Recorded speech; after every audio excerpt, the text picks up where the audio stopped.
Assalamualaikum warahmatullahi wabarakatuh.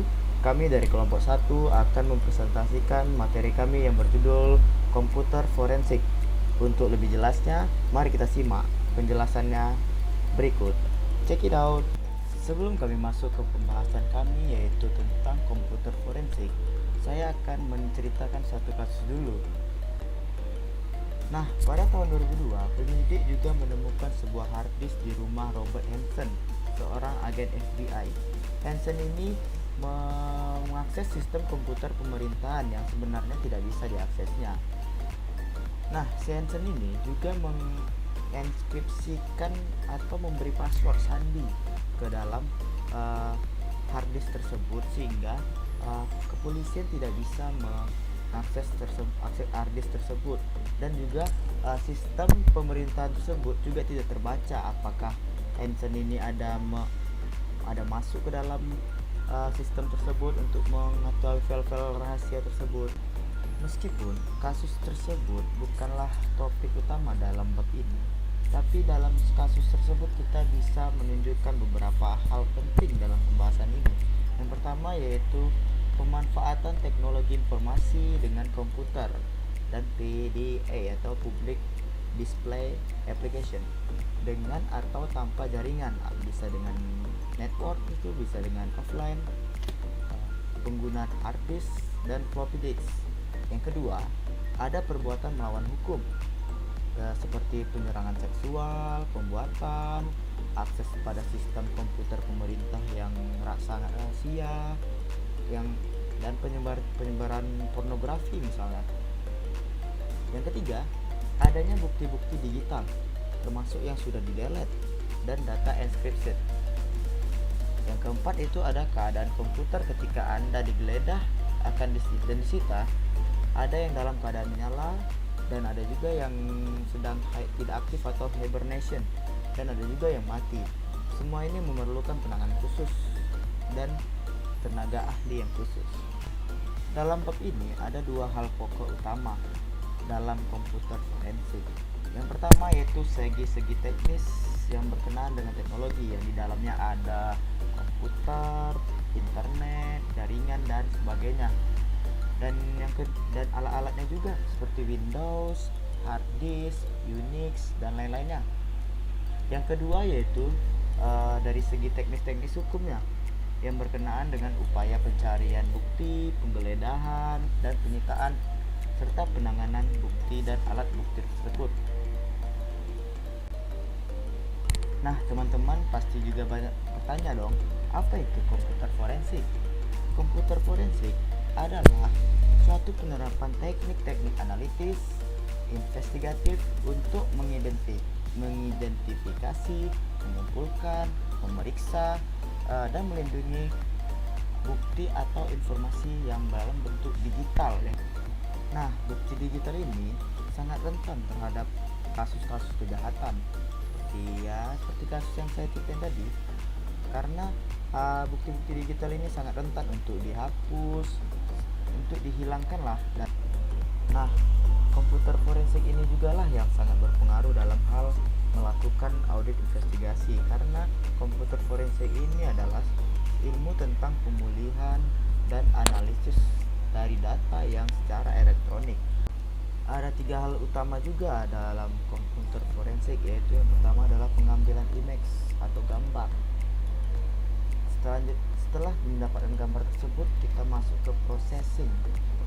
Setelah diprocessing, kita menganalisis datanya tersebut dari image-nya. Setelah mendapatkan hasil image dari data dan menganalisisnya tersebut, kita dapatkan hasil yaitu yang disebut dengan analyzing.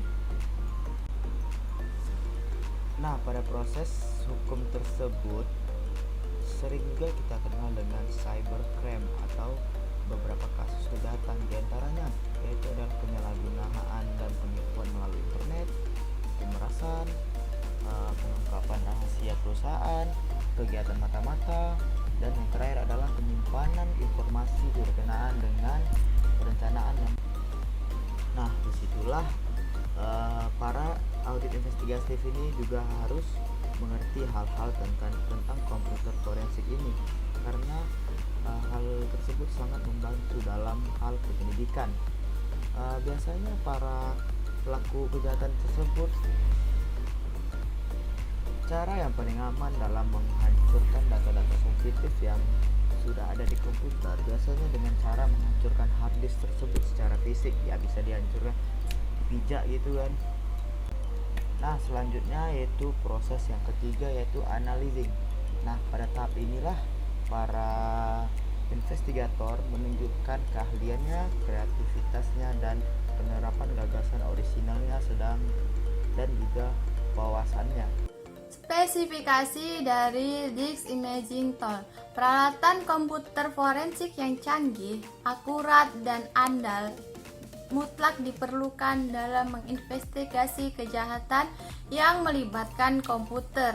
Di Amerika Serikat, NST, The National Institute of Standards and Technology, menertibkan dokumen yang merinci persyaratan dari alat-alat penciptaan cakram digital yang digunakan dalam investigasi forensik, dan metode pengujian untuk memastikan alat-alat tersebut memenuhi syarat. Seperti dalam suatu audit, persyaratan ini diperlukan untuk menguji asersi tertentu. Setiap asersi ini diuji dengan suatu atau lebih test cases yang merinci secara spesifik parameter yang digunakan pada awal pengujian, prosedur pengujiannya, dan hasil-hasil yang diharapkan.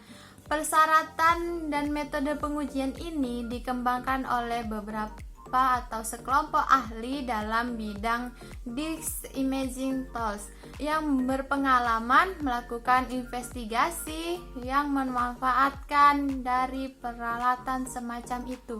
Persyaratan yang wajib dipenuhi oleh disk atau disingkat dengan DIT.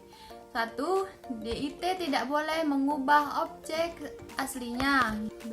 Kalau tidak ada kesalahan dalam mengakses objek aslinya, maka DIT akan menghasilkan bitstream duplikat atau bitstream image dari aslinya. 3. Kalau kesalahan input atau output, maka DIT akan menghasilkan qualified bit stream image dari aslinya. Tempat yang diidentifikasi mengandung kesalahan akan di-replace dengan nilai yang ditentukan oleh dokumentasi dalam DIT. 4. DIT akan membuat daftar log dari semua kesalahan input atau output dalam bentuk yang dapat diakses dan dibaca, termasuk jenis dan lokasi kesalahan. 5. DIT dapat mengakses disk drive melalui satu atau lebih instance yang ditentukan. 6. Dokumentasi berkenaan dengan persyaratan wajib harus benar. Artinya, sepanjang seluruh prosedur DIT menghasilkan hasil yang diharapkan, maka dokumentasi harus dianggap benar. 7. Kalau DIT mengopi sumber ke tujuan akhir yang lebih besar merupakan bagian dari kopinya. 8. Kalau DIT mengopi sumber ke tujuan yang lebih kecil dari sumbernya, maka DIT akan memberi log tentang apa yang dilakukan. Baik, saya akan menjelaskan mengenai bukti digital. Perkembangan teknologi memberi dampak positif bagi penggunanya. Perkembangan teknologi banyak memberikan kemudahan bagi penggunanya dan menjadikan pekerjaan jauh lebih efektif dan efisien. Namun, di sisi lain, perkembangan teknologi juga memberikan dampak yang negatif yang tentunya tidak bisa dipungkiri. Dengan kecanggihan teknologi perangkat-perangkat saat ini, kejahatan dapat dilakukan di mana-mana. Jika diteliti ke belakang, banyak sekali kasus-kasus yang mencuat dan disadari atau tidak. Kebutuhan akan digital forensik dan kemampuan cybersecurity mulai bermunculan, berguna untuk mendukung investigasi pada kasus kejahatan. Contohnya, kasus yang sering terjadi dalam kehidupan sehari-hari yaitu kasus penyadapan, di mana kasus tersebut bisa digunakan sebagai bahan bukti. Ngomong-ngomong soal bukti, apa sebenarnya definisi bukti digital? Bukti digital merupakan informasi yang didapat dalam bentuk format digital. Nah, bukti digital ini bisa berupa bukti real dan abstrak. Perlu dirubah terlebih dahulu sebelum menjadi bukti real. Bukti digital yaitu email, file bentuk foto dan video, dan lain-lain. Selain komputer yang menyimpan data dan informasi digital, ada beberapa alat elektronik yang digunakan dalam kehidupan sehari untuk menyimpan informasi. Yang pertama, telepon nirkabel, kedua, alat penyelentara, ketiga, mesin fax, keempat, alat petunjuk ID si pengirim pesan, yang kelima, kartu cerdas. Selanjutnya, perspektif hukum dari bukti digital berisi isu penyidikan dan penyitaan benda-benda teknologi informasi. Yang pertama, penanganan perangkat keras dan lunak. Pemeriksaan di mana informasi yang dicari ada pada komputer, kemudian pemeriksaan atas informasi yang disimpan offsite di tempat lain di mana komputer yang digunakan untuk mengakses data. Yang kedua, informasi hasil kejahatan. Informasi hasil kejahatan bisa berupa penggadaan perangkat lunak dengan pelanggaran hak cipta atau harta kekayaan intelektual, dan pencurian informasi perusahaan atau negara yang dirahasiakan. Yang ketiga, informasi sebagai instrumen kejahatan.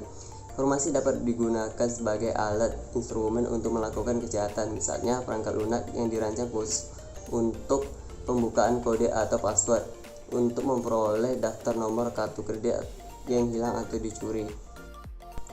Yang keempat, informasi sebagai bukti kejahatan. Maksudnya suatu informasi berbentuk tertulis atau asli. Informasi elektronik atau dokumen elektronik dianggap sah sepanjang informasi yang tercantum di dalamnya dapat diakses, ditampilkan, dijamin keutuhannya, dan dapat dipertanggungjawabkan sehingga mengangkat suatu keadaan. Contohnya, catatan yang berupa tulisan tangan yang ada di dekat komputer atau peralatan elektronik lainnya, seperti catatan mengenai password atau sandi yang dapat memberi petunjuk, daftar nama rekan-rekan yang ikut dalam kejahatan, atau daftar nama korban.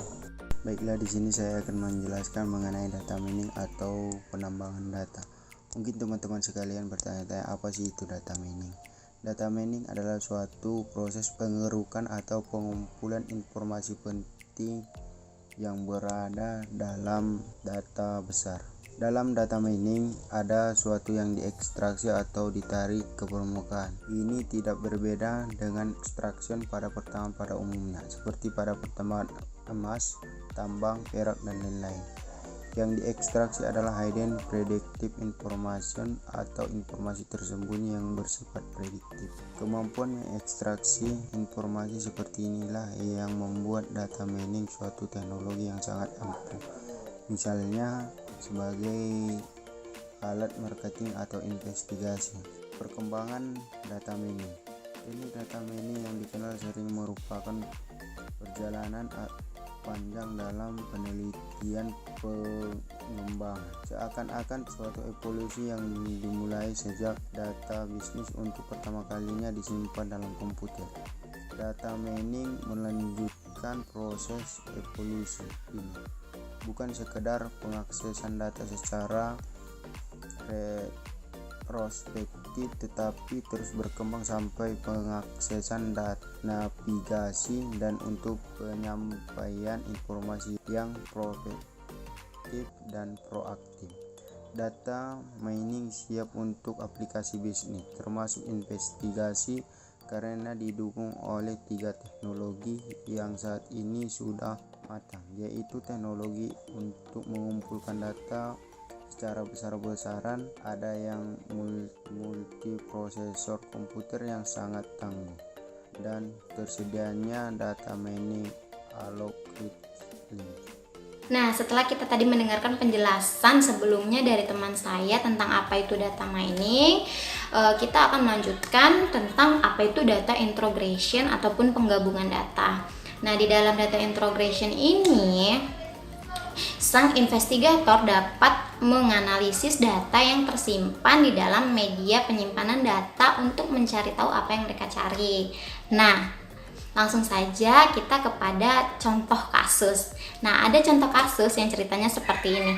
Sang investigator sedang menginvestigasi pembelian dari sejumlah penyuplai yang dicurigai mendapatkan perlakuan khusus ataupun istimewa dalam bentuk pelunasan tagihan yang lebih cepat. Nah, hak kita sebagai investigator yaitu kita dapat memeriksa daftar hutangnya dan mereview transaksi-transaksi pembeliannya. Kita dapat mereview juga transaksi pembayaran yang udah dikelola oleh komputer. Nah, lebih mudahnya kayak gini nih. Bayangkan database utang ini tadi disajikan di dalam spreadsheet ataupun surat kerja elektronik yang berkolom-kolom. Nah, di sini kita akan memfokuskan hanya kepada kolom penyuplainya, terus alamat penyuplainya, terus tanggal dan jumlah invoice-nya, serta tanggal pembayarannya. Kenapa? Karena kita akan mencari tahu adakah perilakuan khusus yang diberikan oleh petugas-petugas kepada penyuplai. Nah, makanya kita fokus kepada itu tadi, penyuplainya, alamat penyuplainya, nomor dan tanggal invoice-nya, serta tanggal pembayarannya. Nah, kan ceritanya kita pengen ngetahuin ini kan, apa iya sih ada penyuplai yang diistimewakan kayak gitu kan. Terus pasti kita bertanya-tanya, emang mereka itu siapa kayak gitu kan. Terus berapa sih besarnya pembelian mereka, kenapa mereka diistimewakan kayak gitu kan. Nah, terus ada lagi nih yang paling sering kita katakan kayak gini, apa ada orang dalam? Nah, kayak gitu. Nah, usut diusut ternyata perangkat lunak ini telah memberi informasi yang menarik seperti ini ceritanya. Yang pertama, 6 dari 120 penyuplai ini ternyata itu dibayarnya 7 hari, sedangkan sisanya itu tuh harus menunggu 1,5 bulan sampai 2 bulan lamanya. Nah, yang kedua kayak gini, 6 dari penyuplai tersebut ternyata pemasok senilai 80% dari seluruh nilai pembelian. Nah, yang ketiga kayak gini, 4 dari 6 penyuplai itu tadi ternyata diketahui memiliki alamat yang sama. Nah, setelah diteliti kayak gitu kan, ternyata ada kecurigaan yang mengatakan bahwa 4 dari 6 penyuplai yang diistimewakan ini tadi merupakan iparnya si manajer pengadaan. Nah, kayak gitu. Jadi kan sang investigator nih, misalnya kalau kita jadi investigator, kita itu pasti udah netting duluan kayak gitu kan. Jadi kan kita kumpulin dulu nih. Nah, setelah kita apain, kita tindak lanjutin. Nah, kita tindak lanjutin dan kita akan menggabungkan data-data yang lain untuk menyimpan ataupun menyempurnakan opini itu tadi. Yang dimaksud opini itu tadi itu adalah iparnya si manajer itu tadi kayak gitu. Nah, itu tadi merupakan contoh dari introgression data. Nah, selanjutnya ternyata perangkat lunak dapat melakukan introgression lainnya seperti yang pertama mengekstrak data tertentu.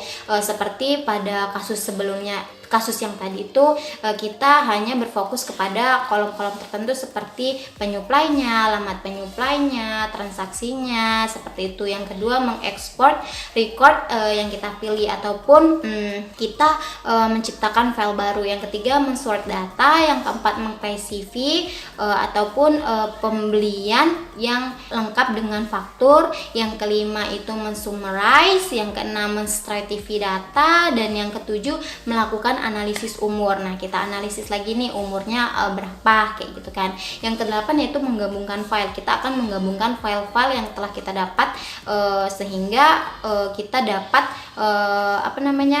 memperkuat opini kita tadi kayak gitu kan. Yang kesembilan yaitu melakukan sampling.